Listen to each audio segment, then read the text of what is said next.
Assalamualaikum warahmatullahi wabarakatuh. Saya Iwan Mahmudin dari perusahaan PT Restu Agropro Jaya Mas. Kali ini saya akan membahas masalah bagaimana cara budidaya tanaman jagung yang baik dan benar sehingga hasilnya bisa maksimal.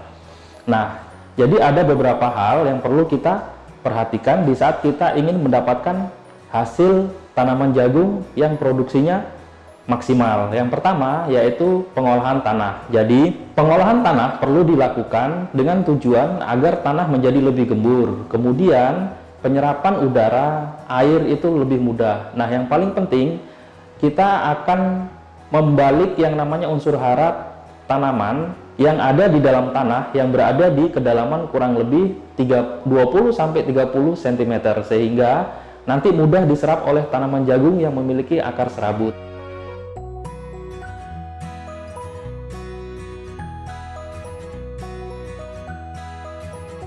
Kemudian yang kedua, di saat kita ingin mendapatkan hasil yang maksimal, itu kita harus tahu bagaimana kita memilih benih jagung atau varietas jagung yang baik. Karena jantungnya kita menanam jagung itu terletak di pemilihan varietas benih jagung yang baik.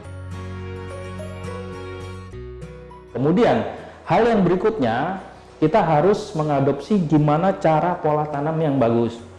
Jadi, yang pertama, bahwa pola tanam yang bagus itu harus satu lubang tanaman itu diisi satu benih jagung. Kenapa bukan dua? Agar tanaman jagung bisa memaksimalkan unsur hara yang ada di dalam tanah.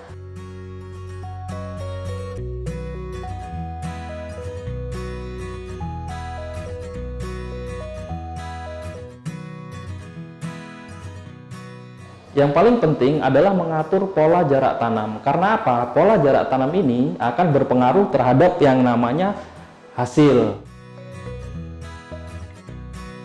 Untuk pola tanam yang bagus, kami menganjurkan menggunakan pola tanam sistem jajar legowo. Atau yang mau lebih bagus lagi yang namanya sistem zigzag atau segitiga. Nah, untuk jajar legowo itu kita menggunakan jarak 20 kali 60 kali 90 cm.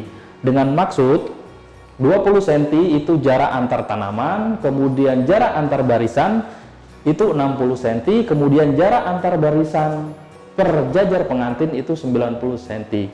Kita mengadopsi sistem tanaman pinggiran sehingga tanaman jagung dengan mudah akan mendapatkan sinar matahari yang baik, udara yang cukup sehingga pertumbuhannya akan lebih baik.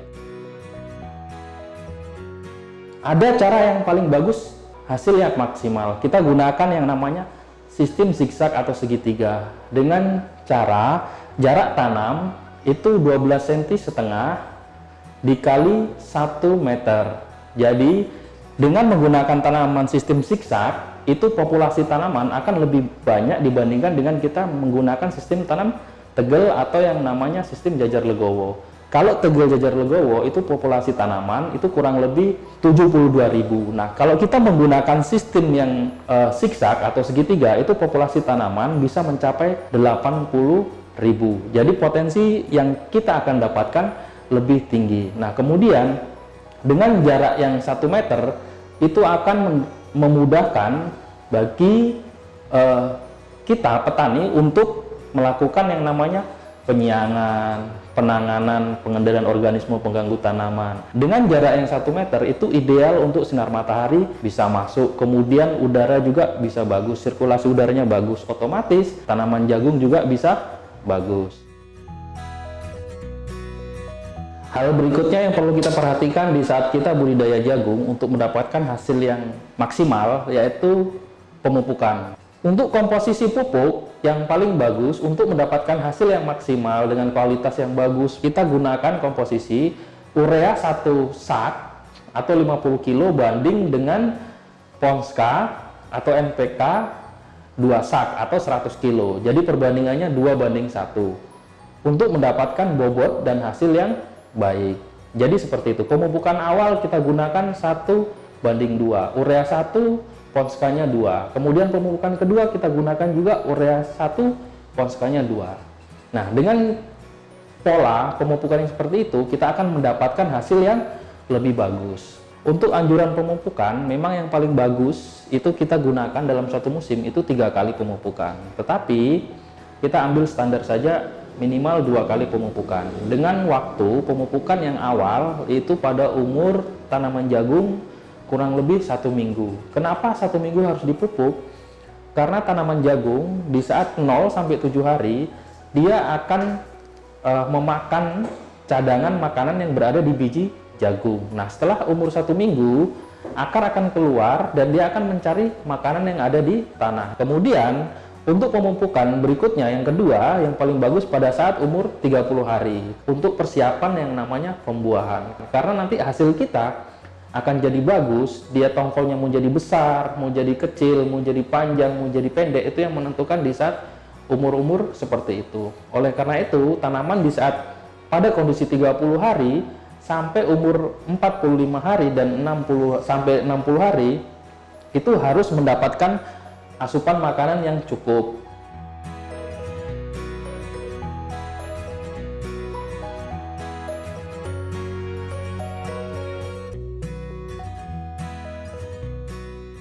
Hal berikutnya yang paling penting juga harus kita lakukan adalah masalah pengendalian organisme pengganggu tanaman. Karena di saat tanaman jagung diganggu oleh yang namanya organisme pengganggu tanaman, otomatis hasilnya juga akan menurun. Salah satunya bagaimana cara penyiangan atau pembersihan rumput di saat tanaman sudah tumbuh. Untuk penyiangan sendiri, biasanya yang paling efektif kita gunakan adalah herbisida selektif. Herbisida selektif ini kita gunakan dengan tujuan kita menyemprot di tanaman jagung, tetapi yang mati hanya rumputnya saja. Di saat kita mau aplikasi yang namanya herbisida selektif, rumputnya yang paling bagus itu di saat kondisi 2 atau 3 daun.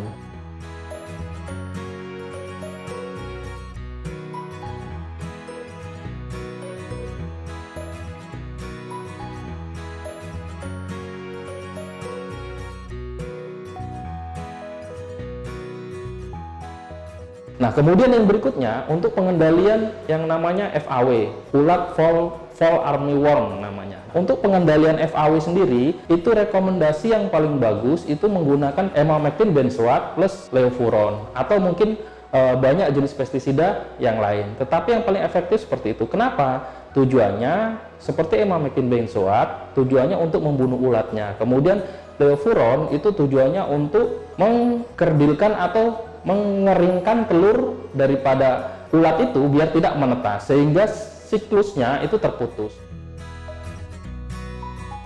Itu ada juga yang namanya penyakit. Nah, penyakit sini ada seperti bulai. Nah, untuk tanaman jagung sendiri yang sudah terserang bulai, jangan sekali-kali dipupuk. Karena apa? Di saat Bapak, Ibu atau petani melakukan pemupukan tanaman yang sudah ada terserang bulai, maka akan lebih cepat dia penularannya. Penanggulangannya seperti apa apabila tanaman jagung sudah terserang penyakit bulai? Kita harus cabut, ditambun atau dibakar. Nah, setelah bersih baru lakukan pemupukan. Berikutnya adalah yang namanya busuk batang. Apabila Bapak, Ibu atau petani biasa menjumpai di tanaman jagung kering dari ujung sampai ke bawah tiba-tiba kering. Nah, itu adalah salah satu tandanya ada yang namanya busuk batang. Itu dengan indikasi bahwa di batang tanaman jagung itu ada bercak seperti jamur. Nah, itu yang akan menyebabkan yang namanya kekeringan di tanaman jagung. Nah, untuk pengendaliannya gunakan yang namanya fungisida. Nah, berikutnya ada lagi yang namanya karat daun. Karat daun itu adalah penyakit yang disebabkan oleh jamur yang biasa diindikasikan di tanaman jagung itu di daun dengan bintik-bintik warna kuning. Nah, itu bisa dikendalikan juga dengan menggunakan yang namanya fungisida. Yang paling penting itu di saat kita untuk mendapatkan hasil yang bagus atau hasil yang tinggi dari produksi jagung, kita juga tidak bisa mengabaikan yang namanya penanganan pasca panen. Pasca panen ini kita lakukan dengan tujuan untuk menjaga kualitas dan kuantitas jagung, karena itu akan berpengaruh terhadap yang namanya harga. Nah, untuk cara pemanenan yang paling bagus, secara fisiologis tanaman jagung itu umur 100 hari sudah masak atau sudah matang. Nah, untuk umur 100 hari sampai seterusnya itu hanyalah menyangkut masalah kadar air. Jadi di saat kita ingin menurunkan kadar air, kita gunakan cara satu, itu dengan di saat tanaman jagung berumur 110 atau 105 hari setelah tanam, kita bisa pangkas atau tebang daun yang berada di atas tongkol jagung dengan tujuan makanan atau air itu tidak akan dikirimkan lagi ke tongkol, sehingga tongkol jagung akan lebih cepat kering. Nah, 10 hari berikutnya kita lakukan yang namanya proses pemanenan. Nah, proses pemanenan ini setelah kita tebang, kita kupas dalam bentuk tongkol, sebisa mungkin kita simpan di yang namanya parah-parah. Dengan tujuan apa? Kita tetap menjaga kualitas jagung, kemudian tanah atau lahan yang kita sudah panen itu sudah bisa kita siapkan lagi untuk penanaman berikutnya. Sehingga di saat waktu misalkan kita akan mengejar posisi hujan, kita tidak akan terlambat untuk menanam.